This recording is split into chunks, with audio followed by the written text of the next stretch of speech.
Bapa yang baik, terima kasih Tuhan untuk setiap pemberian yang masih Kau berikan kepada kami Tuhan. Pada saat ini Tuhan, hamba-Mu ini menyampaikan firman-Mu Tuhan. Dalam Tuhan setiap kata yang terucap melalui hamba-Mu ini Tuhan boleh menjadi berkat setiap orang yang mendengarkannya Tuhan. Bapa yang baik, kami tidak tahu Tuhan, kami tidak pintar Tuhan, tapi Tuhan kami percaya Tuhan bahwa Engkau yang akan memperkuatkan kami Tuhan dalam kehidupan kami.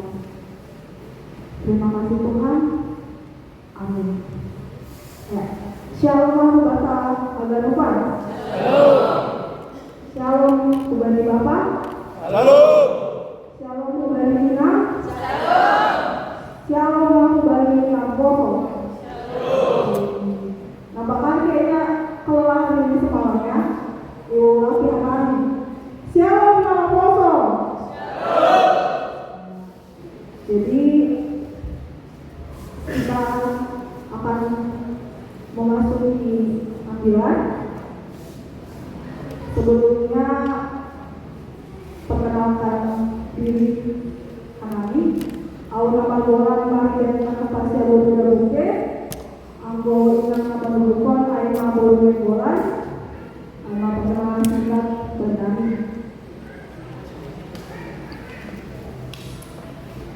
Ya, jadi kita pada hari ini tanggal 14 Desember memasuki Minggu Advent yang ketiga. Advent yang diartikan dengan kedatangannya Mesias. Pada minggu pertama kita berbicara mengenai kewaspadaan. Pada minggu yang kedua kita berbicara mengenai persiapan. Dan pada hari ini kita berbicara mengenai pengharapan. Menunggu hasil ujian, menunggu panggilan kerja, atau menunggu kesembuhan. Pertanyaan terbesar, ketika masa penantian kita, kepada siapa kita berharap?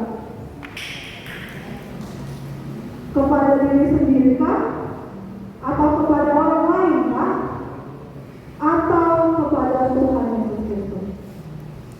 Itu menjadi refleksi bagi kita, menjadi perenungan bagi kita ketika masa terburuk kita, kepada siapakah kita berharap.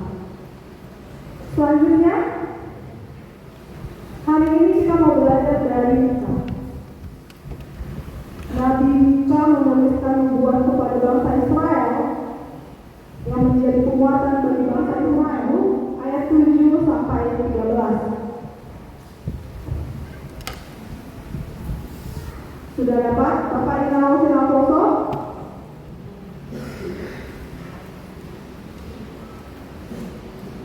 Kita baca secara responsoria. Mana membukai ayat ganjil. Bapak Inau Sinaposo ayat genap. Dan ketika ayat 13 kita baca bersama-sama. Mika hidup itu ayat itu dan 10 dulu. Halwahon Nisio Muse. Tapi Allah makau dari Jehovah do. Anjang mengarang doau dari nebatan di halwahon itu. Saya tahihon di nebatanku do au.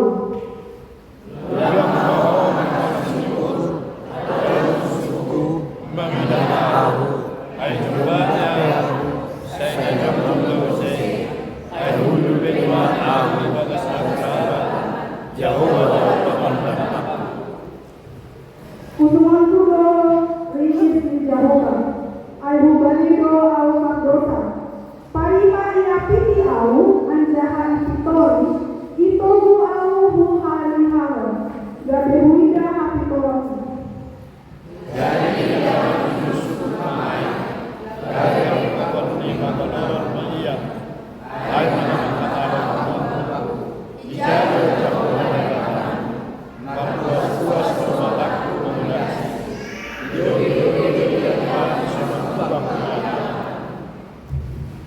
Naro masa dari Paulion ma ose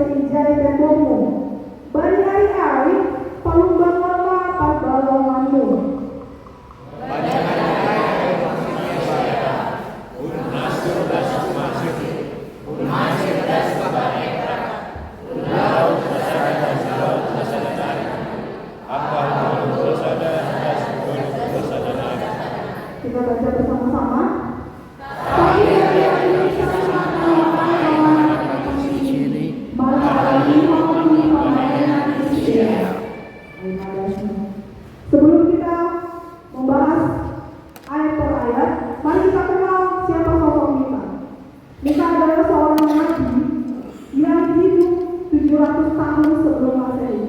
Dia melayani pada masa Raja Yotam, Raja Ahaz, dan Raja Hizkia, yaitu bangsa Asyur. Kenapa bisa bangsa Asyur ingin menyerang bangsa Israel, ingin menaklukkan? Karena yang pertama, bangsa Israel itu adalah bangsa dengan intelektual yang sangat tinggi. Ini sangat diakui oleh dunia, bahkan dunia mengatakan bahwa orang Israel adalah orang yang pintar, yang memiliki Tuhan yang sangat diakui oleh setiap bangsa. Dan yang kedua, mereka memiliki pendidikan militer yang sangat bagus. Semua bangunan konstruksi yang terjadi di dalam pemerintahan kita. Tetapi yang mau dikatakan oleh kita di suratnya di 7, sekalipun engkau berada di titik terendahmu, buatlah Tuhan sebagai pengharapanmu.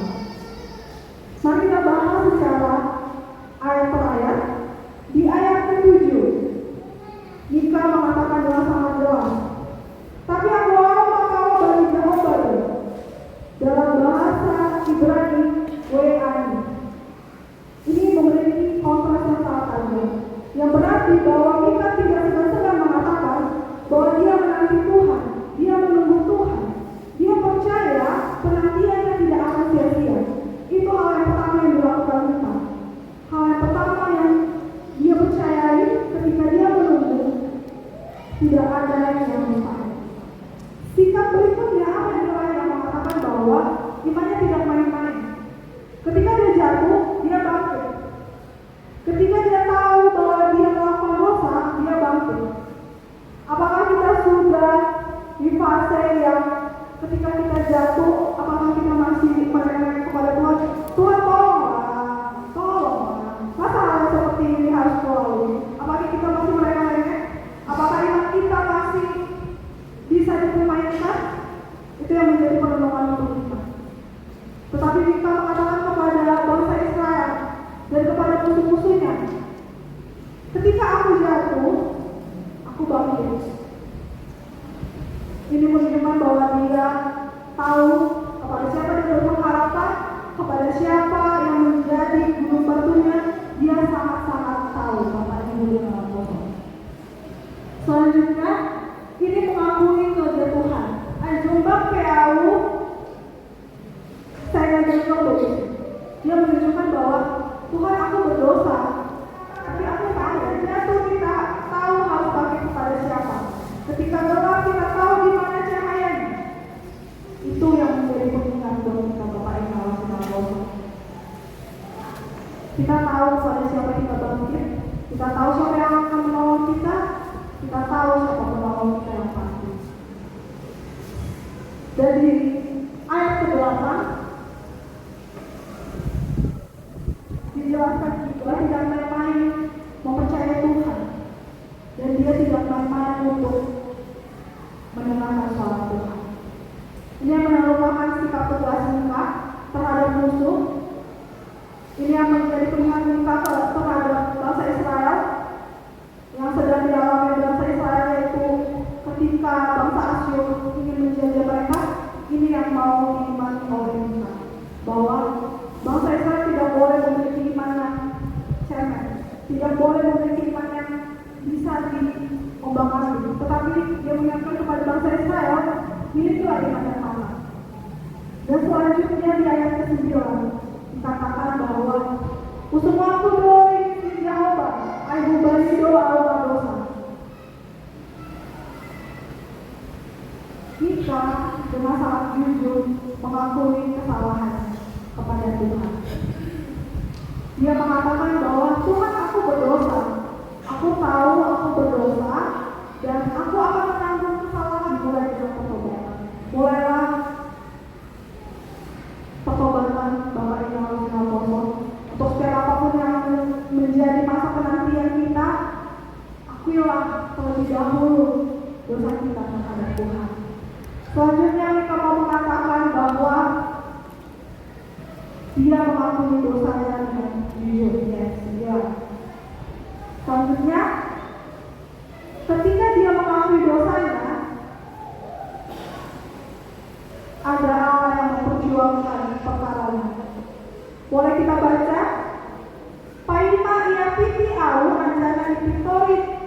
Uovu au hali hao.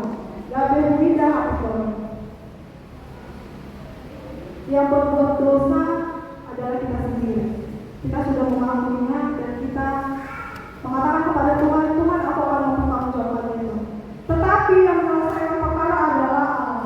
Ini menunjukkan bahwa Allah mendengar, Allah mengampuni, Allah benar-benar peduli kepada kita. Jadi untuk kita, apapun yang menjadi perdebatan di dalam kehidupan kita, penantian, masa menunggu, mari kita dengarkan suara Tuhan. Karena satu hal yang perlu kita tahu, bahwa pengharapan kita kepada Tuhan tidak akan pernah sia-sia. Dan di ayat ke-11 sampai ke-12 berbicara mengenai janji pemulihan total. Bisa kita baca kembali di ayat 11 sampai 12. Naroma sada ari-ai, Paulion na use ijai tembokmu, bari ari-ai, palumbangonsa pagbalonganmu, bari ari-ai, Roma sidia bang, pun asu dasu masir, pun masir dasu ba epra, pun laut na sada dasu laut na sada nari, apa hundolok na sada dasu dolok na sada nari. 3 kali Mika mengatakan pada hari itu. 3 kali dia mengatakan, Naroma sada ari, bani ari-ai, bani ari-ai. Dia mengatakan bahwa janji pemulihan total yang Tuhan berikan itu benar-benar ada. Tuhan mengembalikan itu semua di tempat yang semula. Seperti kita mengingat kisah Ayub, dia kehilangan segala-galanya, tetapi Tuhan balas 2 kali lipat. 2 kali lipat berkat yang dia terima. Ini menjadi pengingat. Janji pemulihan total dari Tuhan itu tidak main-main. Ketika Tuhan pulihkan, ketika Tuhan perbaiki tembok-temboknya, dia tidak membuat itu di tempat semula. Bahkan dia memperbaiki sebaik-baik mungkin, semaksimal mungkin. 2 kali lipat yang dialami Ayub berkat. Dan seperti yang kita mengingat kisah Daud, dia yang sebagai seorang gembala menjadi seorang raja. Siapakah sebenarnya seorang Daud? Dia tahu bahwa dia tidak siapa-siapa, tetapi dia tahu bahwa janji dimulai dari Tuhan itu tidak pernah memang. Itu yang mau jadi pengingat yang mau kita imani Bapak Imam, bahwa tembok akan dibangun, perlindungan dipulihkan, perbatasan diperluas, bangsa-bangsa akan datang. Seperti yang dikatakan di ayat 12 dari ari-ai masih dia bang. Ini mengatakan bahwa kota bangsa Israel kembali pulih. Ini menunjukkan bahwa bangsa-bangsa akan melihat bahwa bangsa Israel memiliki Tuhan yang sangat luar biasa. Pemulihannya tidak main-main. Ini yang menjadi notes buat kita Bapak ingat.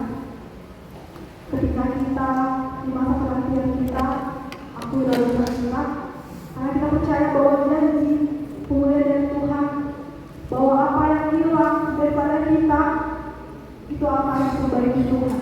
Mungkin secara logikanya kita meminta Tuhan, kenapa nggak sekarang aja waktunya Tuhan, aku sudah siap. Tapi Tuhan tahu bahwa waktu kita bukan waktu Tuhan. Semua akan diperbaiki dengan waktu yang tepat kepada Tuhan. Seringkali kita selalu di dalam berpengharapan kepada orang lain, berharap si A akan tolong, si B akan tolong. Tidak. Berpengharapan sejatilah kepada Tuhan. Harapan yang sejati yang kita temukan pada Allah, karena tidak pernah mengecewakan. Dapat kita baca di Roma 5 ayat 5. Seksi 6 boleh membantu kami membacakannya. 1, 2, 3 ya. Dan pengharapan tidak mengecewakan, karena kasih Allah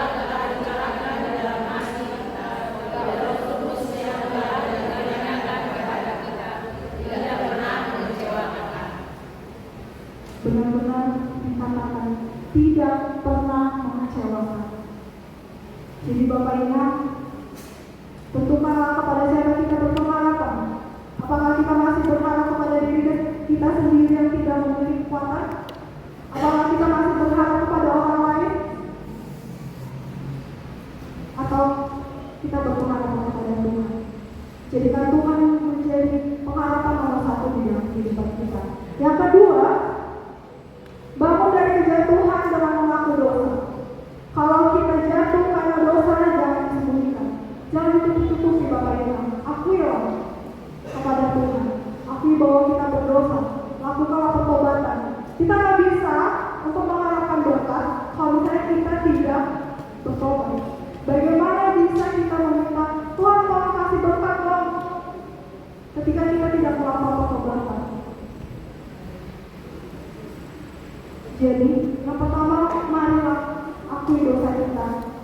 Mari mengaku bahwa kita memiliki dosa, mengakui di hadapan Tuhan dengan jujur, seperti yang ditulis di 1 Yohanes 1 ayat 9. Boleh dibantu oleh apostol untuk membacakannya. 1, 2, 3 ya.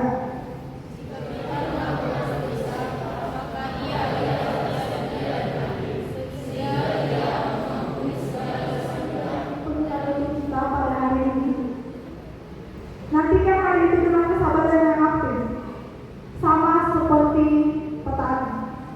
Petani tidak bisa mengatakan kepada benih itu cepat dong tumbuh cepat. Tidak. Sama seperti petani yang menanam padi, menanam jagung, dia tidak bisa memaksa. Dia harus memiliki kesabaran penuh, memiliki kesabaran penuh itu. Ketika Tuhan melihat bahwa oke, kesabaranmu sudah sangat cukup anakku, aku akan menyelesaikan ini. Dan pada hari itu persiapkan diri kita, persiapkan mental kita bahwa pemulihan yang Tuhan lakukan tidak main-main di dalam kehidupan kita. Apa yang harus kita lakukan Bapak Ibu? Kita tidak harus menunggu duduk diam saja, tidak. Bekerja dengan tekun, melayani, hiduplah dengan tulus. Itu yang menjadi rema dalam kehidupan kita. Itu yang menjadi pengingat dalam kehidupan kita, bahwa kesabaran kita tidak akan sia-sia. Apa yang menjadi 4 pengingat untuk kita? Yang pertama adalah tadi, tentukan kita kepada siapa? Kepada siapa kita berpengharapan? Dan yang kedua, bangun dari kecapian walau makalau dari Yahweh.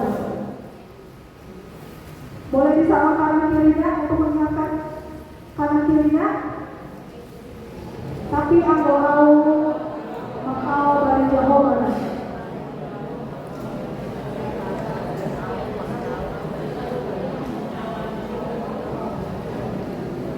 Ya.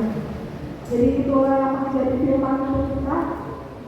Apa yang menjadi keputusan Tuhan, apa yang menjadi keputusan kita, ingatkan kita bahwa pengharapan kita harus berharap kepada Tuhan. Itu yang menjadi firman Tuhan pada hari ini. Mari kita satukan hati dan pikiran kita berdoa. Bapa yang bertanda di dalam Kalian surga, segala puji dan syukur kami panjatkan kehadiran Tuhan. Bapa yang baik, terima kasih Tuhan untuk hari yang boleh Kau berikan pada hari ini Tuhan. Kau masih memberkati kami Tuhan sampai detik ini Tuhan. Siapakah kami Tuhan sampai Engkau memberkati kami Tuhan sedemikian rupa Tuhan.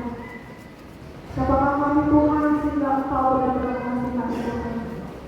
Bapa yang baik, minggu yang ketiga dengan kami Tuhan soal pengharapan. Pakailah Tuhan hidup kami Tuhan untuk memuliakan Engkau Tuhan. Biarlah Tuhan kami terus berpengharapan kepada Engkau Tuhan. Meskipun dunia mengatakan bahwa kami tidak akan ada menolong, kami percaya Tuhan bahwa Engkau akan hadir di dalam kehidupan kami, menjadi pelangi di dalam kegelapan.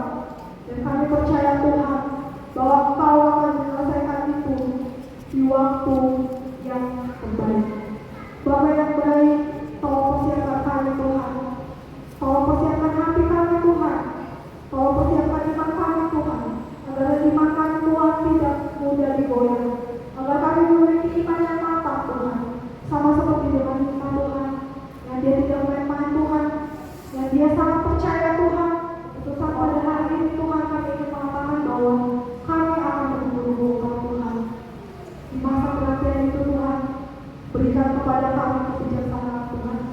Berikan kepada kami Tuhan hati yang benar-benar mau mendengarkan Engkau Tuhan.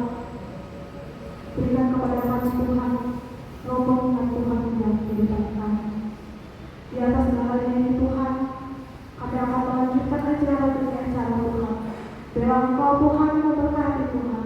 Biarlah Engkau hadir Tuhan di tengah-tengah kehidupan kami. Di dalam nama Tuhan Yesus kami berdoa